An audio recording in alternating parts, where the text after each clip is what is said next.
A questão 829 de O Livro dos Espíritos aborda o tema da prece e do poder da vontade. A pergunta é a seguinte: pode a prece, por um ato de vontade, afastar os maus espíritos ou neutralizar-lhes a influência? A resposta dada pelos espíritos destaca a relação entre a prece, a vontade e a influência espiritual. É interessante notar que, no contexto espírita, a prece não é apenas uma repetição mecânica de palavras, mas um ato que envolve o coração e a mente do indivíduo. A sinceridade, a fé e a elevação moral são aspectos cruciais para que a prece tenha eficácia. O poder da vontade é mencionado como um elemento importante na influência sobre os espíritos.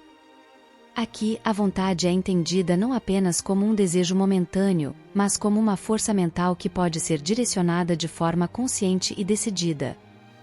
Essa vontade, quando aliada a um propósito moral elevado, é considerada capaz de afastar as influências prejudiciais dos maus espíritos.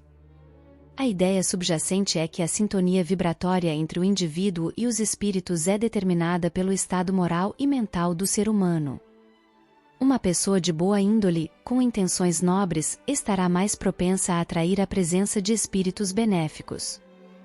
Por outro lado, aqueles cujas intenções são más ou que se encontram em estados morais inferiores podem atrair a influência de espíritos menos evoluídos. Essa compreensão está alinhada com o princípio espírita da lei de atração, que sugere que as afinidades morais entre os espíritos encarnados e desencarnados determinam as interações entre eles. A resposta dada pelos espíritos destaca a relação entre a prece, a vontade e a influência espiritual. É interessante notar que, no contexto espírita, a prece não é apenas uma repetição mecânica de palavras, mas um ato que envolve o coração e a mente do indivíduo. A sinceridade, a fé e a elevação moral são aspectos cruciais para que a prece tenha eficácia. O poder da vontade é mencionado como um elemento importante na influência sobre os espíritos. Aqui, a vontade é entendida não apenas como um desejo momentâneo, mas como uma força mental que pode ser direcionada de forma consciente e decidida. Essa vontade, quando aliada a um propósito moral elevado, é considerada capaz de afastar as influências prejudiciais dos maus espíritos. A ideia subjacente é que a sintonia vibratória entre o indivíduo e os espíritos é determinada pelo estado moral e mental do ser humano. Uma pessoa de boa índole, com intenções nobres, estará mais propensa a atrair a presença de espíritos benéficos.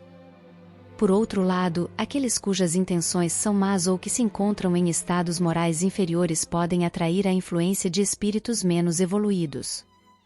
Essa compreensão está alinhada com o princípio espírita da lei de atração, que sugere que as afinidades morais entre os espíritos encarnados e desencarnados determinam as interações entre eles.